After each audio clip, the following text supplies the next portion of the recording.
This is the emergency broadcast system. And now, it's time for all this something,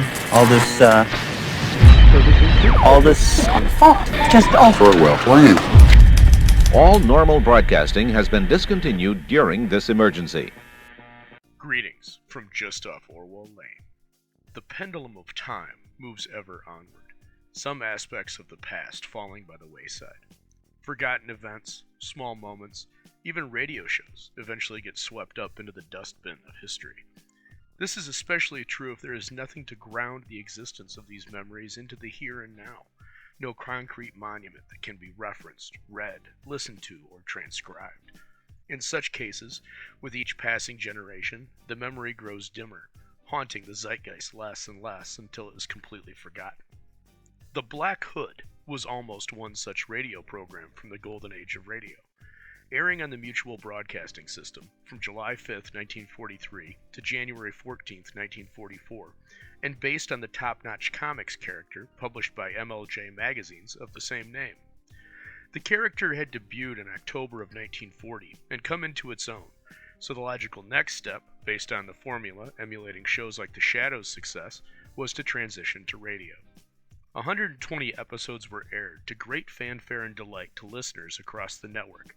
The radio program introduced a whole new audience to rookie police officer Kip Burland, his special black hood that gave his namesake alter ego magical powers, Barbara Sutton, ace reporter, and his girl Friday that helped him fight crime, as well as a third character that was unique to the program, Police Sergeant McGinty. With opening theme music cut from Paul Duka's The Sorcerer's Apprentice, the mood was set for each episode's 15-minute installment. However, by the festive celebrations that brought December into January and a new year into view, no sponsorship had yet to be garnered, so the show was canceled.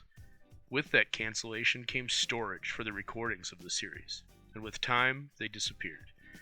Whether they were tossed out, recorded over, broken, damaged, etc., history does not tell us. For all we are left with is the very first episode, the pilot, in modern parlance, the very episode that served to get the show greenlit by Mutual in the first place. Then, these were called audition discs, and as fate would have it, it still exists to this day. So those of us here on the farm thought it would be a nice treat to share all of this with you. Starring Scott Douglas as Kip Burland in the Black Hood, and Marjorie Cramer as Barbara Babs Sutton, lock the doors and pull down the shade before settling in for the first and only surviving episode of The Black Hood, originally aired on July 5th, 1943, The Emerald Voodoo Ring.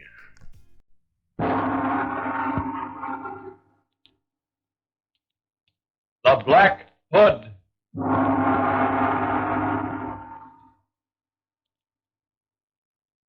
Criminals, beware. The Black Hood is everywhere. I, the Black Hood, do solemnly swear that neither threats, nor bribes, nor bullets, nor death itself shall keep me from fulfilling my vow to erase crime from the face of the earth.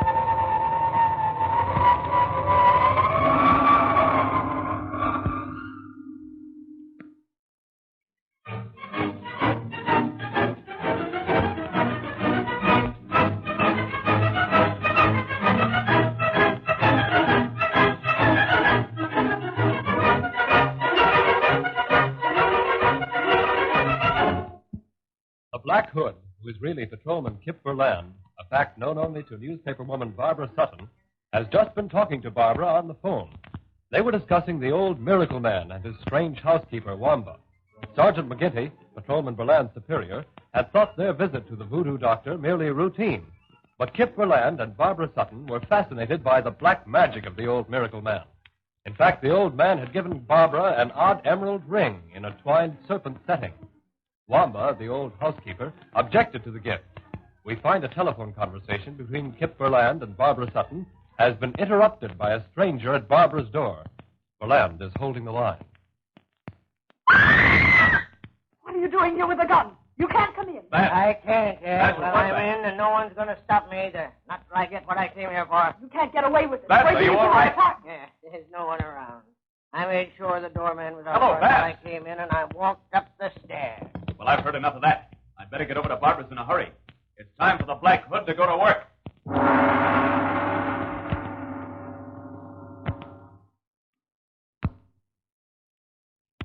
I've told you time and time again. That's all the money I have in the apartment. You've got all the silver and linen. What more do you want? Now I'll have that emerald ring on your finger. This ring? Why, that's not worth very much. That's all right. I'll take it anyhow. It's on my finger, and that's where it's going to stay. I wouldn't want to have to shoot it off. Well, aren't you satisfied? You've got everything of value in the place. I'm going to keep this ring. Now, look here, I've tried to be nice with you. It looks as if I'll have to take it by force. Stop! That'll be all in there. Open that door. Someone here to help me, eh? Well, I'll get that ring yet if I have to kill both of you. There he goes, Kip. Up the window and down the fire escape. He didn't hit you with one of those stray bullets, Babs, did he? No, I'm all right. Except my finger. I almost twisted it off trying to get this ring. You poor kid. Well, he certainly made a fast exit. I'll say he did. Look here, he left his loot behind. Did you get a good look at him? Yes, and I'm glad I asked you to hold the line. Guess I'd better hang up the phone now. He had a mask over his face, and he wore a dark blue suit. Yes, and he had a cap on, too. That is right. Here's his cap. What an experience. I'm glad he left all that nice silver and linen behind anyway. Babs, I have a hunch he never really wanted that stuff to begin with. Well, what makes you think that? Because here's a roll of bills, too. Your money, isn't it? Why, yes. Now, any good, self-respecting robber puts money in his pocket, no matter how quick a getaway he has to make. He certainly takes something with him. Now, this visitor of yours was after something else, Babs. Here, let me look at that ring. Here it is. I guess that's what I get for accepting presents from strangers. If the old miracle man hadn't given me this, it all might not have happened. Yes, you've got something there, Barbara. This man was after the ring. You mind if I take it with me? I'll return it later. You're certainly welcome to it. If it means I'm going to have thugs breaking into my apartment, I can just as well return it to the miracle man. Oh, no. That's one thing we're not going to do. Well, why not? Someone seems to be too anxious to get it back.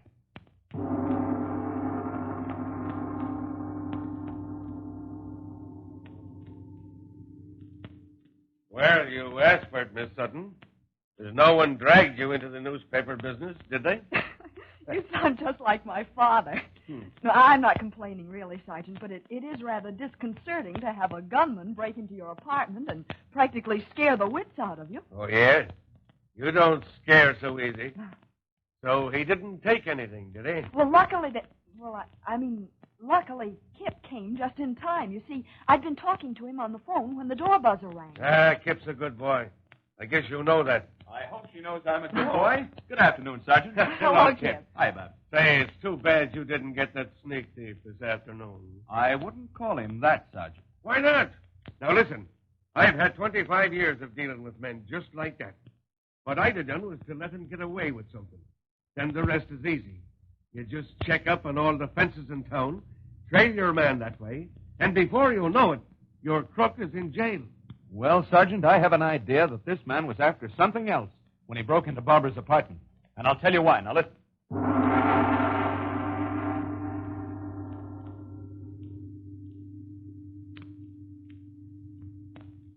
Tonight, we worked magic again. Yes. Tonight at midnight, we have a voodoo to perform. This time, it is to be a young man. Last night, old man died from voodoo. Will be buried tomorrow. He deserved to die. He was cruel.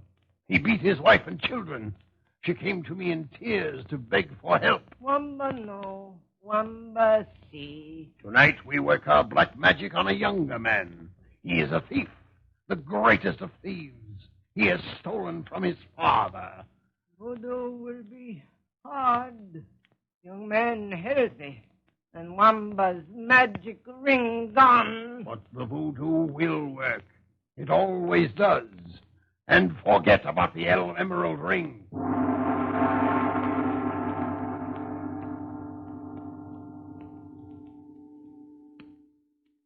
Dagnabbit, Kip. Maybe there is something to what you say. I'll tell you what.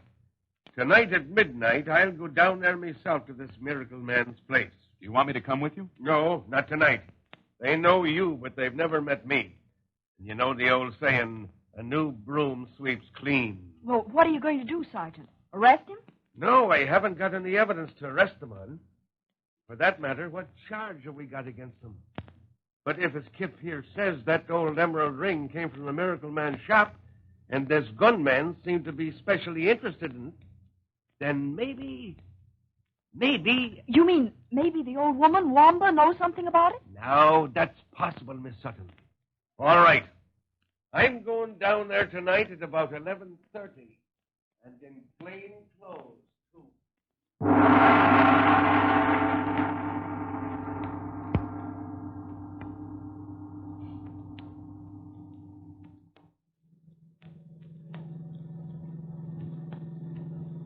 I feel important being taken to my office in a police car. Quite a thrill, huh? If you want to pick me up later, Kip, I have only about an hour's work to do. Little story about the triplets born on their mother's birthday up at the Northville Hospital this morning. So they got you on that vital statistics stuff now. Well, if you remember yesterday at the police station, you were asking about the list of people born, married, and dead. Well, that gave me the idea. I suggested it to Mr. Worthington, and there you are, another byline feature. Babs, you may have a really startling story to write soon on almost the same subject. Well, I don't follow you, Kip. It all depends on tomorrow morning's vital statistics list. Kip, I wish you'd stop talking in riddles. Let me in on it. I'm dying of curiosity. So am I. Here, let's pull in here for a minute under these trees. Okay. I've got something to tell you. Right about here would be all right, I think. Nice and romantic, huh? Oh, don't tell me that the great Burland is suddenly going romantic. No, Babs, it's strictly business. Now, last night, at a little past midnight, the Miracle Man and Wamba claimed that their magic or voodoo killed a man. Oh, Kip, are we going through all that again? Well, it's been bothering me. And now that this ring stuff has popped up and this little souvenir's around... Why, that's the cap the gunman left in my apartment, isn't it? I'd forgotten all about it. I didn't. McGinty and I checked it over, and there's no way of finding out who it belongs to. We'll get to the cap in just a minute. Now, last night, the old man and Wamba claimed they bumped off a man. Mm-hmm. We've been all through that, Kip. Yet there's been no report of a violent death. And according to the vital statistics list, the only death of any kind that occurred around midnight was marked acute indigestion. Well, so what? Well, I've got the name of the man who died. He's due to be buried tomorrow afternoon. And right after dinner this evening, I'm going around to see his widow. And, young lady, maybe you'd like to join me. No, thanks, Kip. I've got a story to write. Be glad to meet you afterward, though. Oh, Kip, what are you sniffing at that cap for? Just wondering about something. You could take a sniff of this, Barbara. Oh, this all seems sort of silly, going around sniffing at old caps. Go ahead, Babs. Go ahead, sniff it. You smell something familiar? Oh, yes. It isn't exactly perfume, but I know I've smelt that scent before. Think hard, Barbara. Could it be an incense of some kind? Why, Kip, you don't mean that you... Yes, I do. That's the very same heavy incense we noticed at the Miracle Man. Well, then, Kip... Oh, no, that's impossible. Why, the Miracle Man has a beard down to here. And he's old. He must be at least 90. The thug who broke into my apartment and wore that cap was young. Why, he couldn't have been more than about 35. Yes, you're right. But there is such a thing as a disguise, you know. Well, then, Kip, if it was the old man in disguise, then why would he want to take such methods to get back a ring which he just willingly presented to me as a gift? I thought of that. But there's something else in that place, and someone else who might want this ring. You mean Wamba? He might want it for some reason or other. Kip, you're twisting that ring around in your hand as if you wanted to make a wish over it. That's an idea. Hey, suppose you put it on, rub it, and make a wish. Here. All right, this Put it on. doesn't make sense. Well, what'll I say? Oh, just put it on and rub it and say, abracadabra. Abracadabra. You rubbing it? Mm-hmm. Now, alakazam. Alakazam. Make your wish now. Boop, skitra, rat trap. Well, I'm still wishing and rubbing, too. Boop, skitter, rat trap. Skaram. Skaram. Kip, Huh? Kip, look. Look, the ring's opened. It what? Rubbing it somehow caused it to open. Look. Be careful, Babs. Don't touch it. Just hold your hand steady. There might be a poison spring in that ring. Well, the stone just slid to one side on a sort of hinge. Look. Can you beat that? There's some kind of powder in here. Here, let me take that ring. Now, wait. Close it first. All right. That's it. Careful. Don't want to lose that powder. Well, what are you going to do with it, Captain? First, I'm going to have that powder analyzed. Next, I'm on my way to visit a recent widow. And last, Yes? tonight a certain Miss Barbara Sutton will accompany the Black Hood on a secret mission at midnight.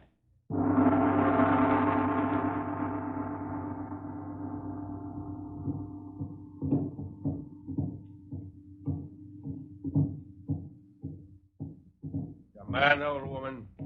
I didn't come down here at midnight to play ping pong. What's going on downstairs? Private place of Miracle Man. No one go in. Says you. I get in everywhere, and without showing a ticket, too. Miracle Man no like people, no have appointment. Is that so?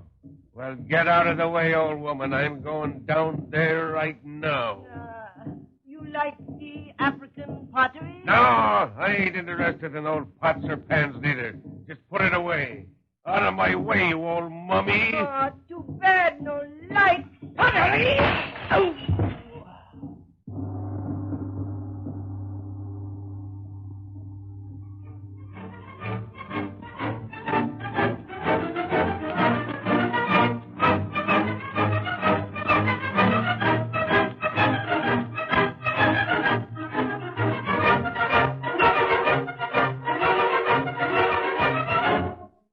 And so Wamba insisted that Sergeant McGinty pay some attention to her African pottery. Crashing the heavy vase on McGinty's head, down goes the good sergeant.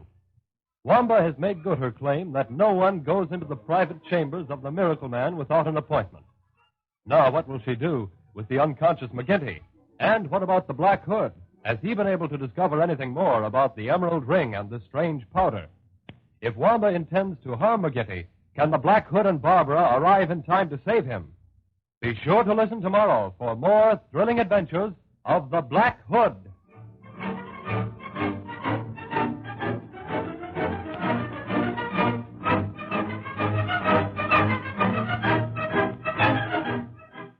The Black Hood is a copyright feature of the MLJ Comic Magazine Group and is broadcast over most of these stations Monday through Friday at 5:15 p.m.